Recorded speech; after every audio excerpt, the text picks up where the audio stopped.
Bonjour, bienvenue sur BioBoss TV. Très heureuse de vous retrouver sur le plateau de Be Entrepreneur, duquel je reçois aujourd'hui une entrepreneure, bien évidemment, Camille Morvan. Bonjour. Bonjour. Alors, vous êtes à l'origine de GoShaba, une solution d'évaluation des capacités cognitives, un sujet passionnant. On peut en savoir davantage sur votre outil pour commencer? Oui, alors c'est un outil qui est basé sur les jeux vidéo et les sciences cognitives. Moi, je suis chercheuse en sciences cognitives, en fait, et pendant mon travail de recherche, j'ai développé des outils qui permettent de mesurer les capacités cognitives, donc comment les gens raisonnent. En laboratoire, ça veut dire que c'est des expériences où on va répondre en cliquant sur des boutons. Bon, bref, on a transformé ça en jeu vidéo pour pouvoir l'appliquer au recrutement. Donc, les sciences cognitives permettent une évaluation précise des soft skills, et le jeu, c'est le langage universel qui va permettre de démocratiser en fait ces tests cognitifs. Donc, côté candidat, les candidates jouent à des jeux. Côté recruteur, ils ont un score d'adéquation entre le candidat et le poste, et ensuite ils peuvent du coup utiliser ça à la place du CV, et ensuite faire les entretiens, etc. D'accord, donc ça s'adresse donc finalement aux responsables RH. Est-ce que ça s'adresse à n'importe quel type de profil, de poste? Ouais. Alors, c'est effectivement, donc c'est pour le recrutement et la mobilité interne, donc c'est la RH, les managers, les CEO, etc. C'est pour n'importe quel type de poste, mais souvent, les entreprises démarrent par des postes un peu plus juniors, donc entre 0, on va dire 0 et 10 ans d'expérience, par exemple, parce que c'est là où il y a le plus de volume et où il faut pouvoir traiter beaucoup de volume d'un coup. Et un des avantages importants de la solution, donc il y a la précision, le gain de temps, on recrute la bonne personne. Et un des autres avantages, c'est qu'on a beaucoup plus de diversité. Parce que quand on recrute sur la base du CV, en fait, le CV, c'est un marqueur social. Donc sur le CV, on va voir dans quelle école les gens ont fait, etc. Il va y avoir beaucoup d'entre-soi, en fait, avec le CV. Là, grâce à GoShaba, on va mesurer le potentiel réel des personnes et non pas les écoles auxquelles ils ou elles ont eu accès. Donc on va avoir d'un coup beaucoup plus de diversité, de genre, d'origine sociale, de tout ce qu'on veut. Justement, sur le potentiel, ça va jusqu'où? Et quel degré de fiabilité finalement derrière aussi? Ouais, alors sur le potentiel, on est vraiment sur une question de potentiel, pas seulement pour réaliser un job donné à un moment donné, mais c'est aussi le potentiel de croissance et d'évolution dans une entreprise. Donc on peut commencer, je ne sais pas, à charger marketing par exemple, et puis finalement devenir commercial, peut-être un jour devenir patron de la boîte. Voilà. Le niveau de précision, il y a plein de façons de mesurer la précision, mais je vais donner une statistique. Sur la base du CV, la précision est généralement autour de 20%. Avec GoShaba, c'est 95% de précision. Ah oui. Ce que je veux dire par là, pour être précise sur ce que ça veut dire, c'est que quand on prend par exemple, voilà, on a un pool de candidats. Si on les sélectionne sur la base du CV et qu'ensuite on vérifie que les gens qu'on a sélectionnés sur la base du CV ont les compétences, et ben dans 80% des cas, on s'est planté. Donc il n'y a que 20% des personnes qui ont réellement les compétences. Ça veut dire qu'on s'est trompé en lisant le CV, ce qui est normal parce que le CV, c'est un mauvais outil. Sur la base de GoShaba, si on prend des personnes sur la base d'un bon score GoShaba et qu'on vérifie ensuite qu'ils ont vraiment les compétences, on est à 95% de précision. Est-ce que c'est pas un peu intrusif du coup? Alors, l'intrusion, c'est intéressant. Il faut penser au recrutement de manière générale. C'est le recrutement qui est intrusif parce que qu'on le fasse sur la base du CV ou sur la base de n'importe quoi, le recrutement, c'est une situation où on essaye d'obtenir de l'information de quelqu'un pour savoir si cette personne est pertinente sur un job. Nous, ce qu'on essaie de faire, c'est de mettre de la justice sociale dans le recrutement. Après, le fait qu'on soit dans une société néolibérale qui classe les gens, voilà, on n'est pas là pour résoudre tous les problèmes, mais au moins on essaie de rendre ça plus juste déjà. Alors pourquoi le jeu vidéo et quelles sont les zones du cerveau qui sont sollicitées? Le jeu vidéo, c'est vraiment parce que c'est le langage universel et que ça permet, quand on fait une évaluation des compétences d'une personne, la personne, elle va se sentir stressée, elle va essayer pas de tricher, mais de montrer le meilleur d'elle-même. Évidemment, on n'est pas dupe. Quand on est dans une situation d'évaluation pour le recrutement, on va essayer de répondre ce qu'on attend de nous. L'avantage du jeu, c'est que ça enlève le stress. Ça enlève les problèmes de prophétie autoréalisatrice. Par exemple, les femmes sont mauvaises en maths. Donc, quand il y a ces croyances que les gens ont internalisées. Quand on est dans le jeu, ces croyances-là, elles n'ont plus lieu d'être, en fait. On est sur quelque chose où les personnes elles-mêmes vont être relativement détendues. Elles ne vont pas pouvoir anticiper ce qu'elles pensent que le recruteur veut entendre. Parce qu'on est sur des situations, pour vous donner un exemple de jeu, par exemple, il y a un jeu où vous avez une tortue et il faut amener la tortue sur une île et il y a des obstacles. Et donc, il faut attraper la tortue, lui faire passer les obstacles. Et à un moment, il y a un deuxième joueur qui prend la tortue et qui fait la fin du chemin. Ça, c'est un jeu qui mesure la coopération, la capacité à coopérer. Si on veut tricher sur un jeu comme ça, on ne peut pas, parce qu'on ne sait pas ce qui est mesuré et comment c'est mesuré. Bien sûr. Donc, le jeu, ça permet vraiment de dédramatiser la situation de recrutement et de la rendre beaucoup plus juste et de vraiment révéler le potentiel sous-jacent indépendamment des barrières qu'on se met soi-même. Qu'est-ce qui vous a motivé à vous lancer dans le grand bain comme ça de l'entrepreneuriat et comment ont réagi vos proches? Alors, ce qui m'a... Bon, déjà, je pense qu'en vrai, j'ai toujours voulu monter une boîte. Quand j'avais 11 ans, je faisais un business de tissus qui venait d'Afrique. Enfin, voilà. Donc, ça a toujours été quand même un trip que j'avais.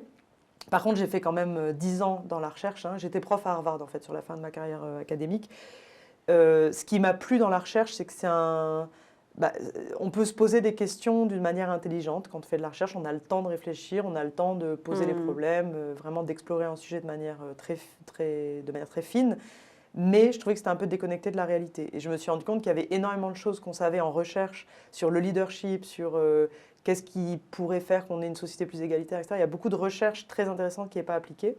Et donc je me suis dit, la meilleure façon d'apporter quelque chose de positif au monde, c'est de prendre des choses que j'ai développées en tant que chercheuse et de créer une société à partir de ça. Et c'est vraiment... Parce que comment on remet de la justice sociale dans le recrutement, ce n'est pas une question évidente, parce qu'en fait, il y a plein de biais, des biais inconscients. Les gens ne font pas font pas toujours exprès de recruter toujours les mêmes profils, hein. Donc, s'appuyer sur de la recherche et sur du savoir pour venir injecter du bien, on va dire, dans la société pour faire rapide. Voilà, c'était ça un peu ma motivation, quoi. Alors, c'est quelque chose qui, quand même, émerge de plus en plus, hein, dans nos sociétés, hein, ce type, effectivement, d'outils. Où est-ce qu'on en est? Quel est l'état des lieux du marché en France? Est-ce qu'on est dans une voie plutôt encourageante? Comment vous voyez un petit peu le secteur? Alors, nous, on a créé cette boîte il y a 8 ans, hein. Donc, il y a 8 ans, on était les seuls à faire ça. Il y avait évidemment des sociétés qui faisaient des tests de personnalité, comme Assess First, par exemple. Je peux citer des concurrents, c'est pas grave. En 8 ans, ça s'est énormément renforcé. Donc, il y a beaucoup plus d'outils comme le nôtre, c'est-à-dire qui vont tester, enfin, qui essayent de tester en tout cas des choses qui ne sont pas de l'ordre. Parce que les tests psychologiques, ça va tester en quelque sorte votre profil psychologique, c'est comment vous vous comportez dans un contexte donné. C'est pas tout à fait la même chose que de tester ce que nous on teste, qui est le potentiel.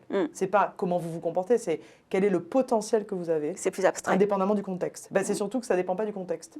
C'est un peu la puissance sous le capot, quoi, ce qu'on mesure.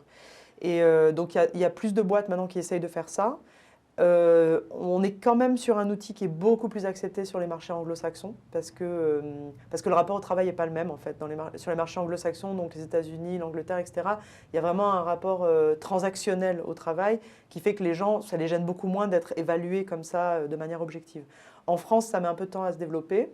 Mais nous, ce qui nous a permis de décoller, c'est les entreprises qui vraiment veulent rajouter de la justice dans le recrutement. Donc je peux citer parmi nos premiers clients, par exemple Accenture, ou aujourd'hui Orange, qui sont des boîtes qui ont vraiment à cœur d'amener de la diversité dans des métiers. Accenture, c'est du conseil, donc c'est des métiers qui ne sont pas forcément facilement accessibles à tout le monde. Alors comment on fait pour avoir de la diversité là? Donc on a vraiment été portés par des entreprises avec lesquelles on travaille qui ont envie de remettre un peu de justice dans le travail, quoi.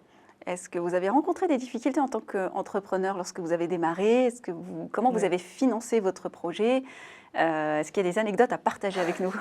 Alors moi, je me sens quand même assez... Évidemment que j'ai rencontré des difficultés, mais en vrai, j'ai quand même eu vraiment beaucoup de chance, quoi. Et en particulier... j'ai hésité à monter ma boîte aux États-Unis puisque j'étais aux États-Unis quand j'ai eu cette idée. En fait, c'est une vraie question. C'est l'époque où j'étais à Harvard et c'est là que j'ai commencé à inventer cette technologie, avec d'autres d'ailleurs. Bon, je suis contente d'être entrée en France pour plein de raisons, mais notamment parce qu'en France, on finance l'innovation. Et on a eu la chance de gagner, dès la création de la boîte, un concours qui s'appelait le Concours mondial d'innovation, où on a eu 200 000 € gratuits. Donc, on n'a même pas eu besoin de faire une première levée de fonds. Et ensuite, à partir de là, on a fait des levées de fonds capitalistiques, où on a effectivement donné du capital. Alors, les anecdotes, je ne sais pas si... le fait d'être... on va dire, assignée femme, parce que ça ne veut rien dire être une femme en fait, mais être assignée femme, être perçue comme femme par les autres, évidemment que ça a des conséquences.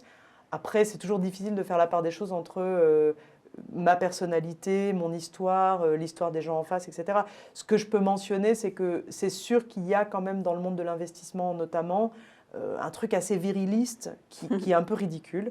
Donc, notamment, moi, j'ai un investisseur, une fois, qui m'a dit « Ouais, mais là, Camille, il faut poser ses couilles sur la table. » Bon, c'est ridicule, ça n'a rien à voir... Donc, le fait que je sois perçue et assignée femme, en fait, n'a rien à voir avec l'histoire.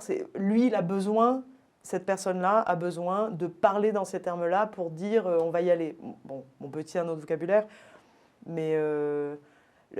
la problématique du genre, elle dépasse largement ce qui se passe dans l'entrepreneuriat. Donc oui, évidemment que étant assignée femme, il y a plein de choses que j'ai pas pu faire. Moi, je devais faire du foot pro à la base. C'était ça mon début oui, de là, carrière. c'est un grand Et écart. en fait, je ne l'ai pas fait parce qu'à l'époque, aujourd'hui c'est mieux, mais à l'époque, les femmes, elles ne gagnaient pas d'argent en Oui. foot pro. Donc voilà un exemple de, évidemment, le genre, la couleur de peau, où on a grandi, ça joue, c'est sûr. Alors justement, l'émission est regardée par des femmes entrepreneurs ou un entrepreneur porteuse de projet. Quels conseils vous pourriez leur donner?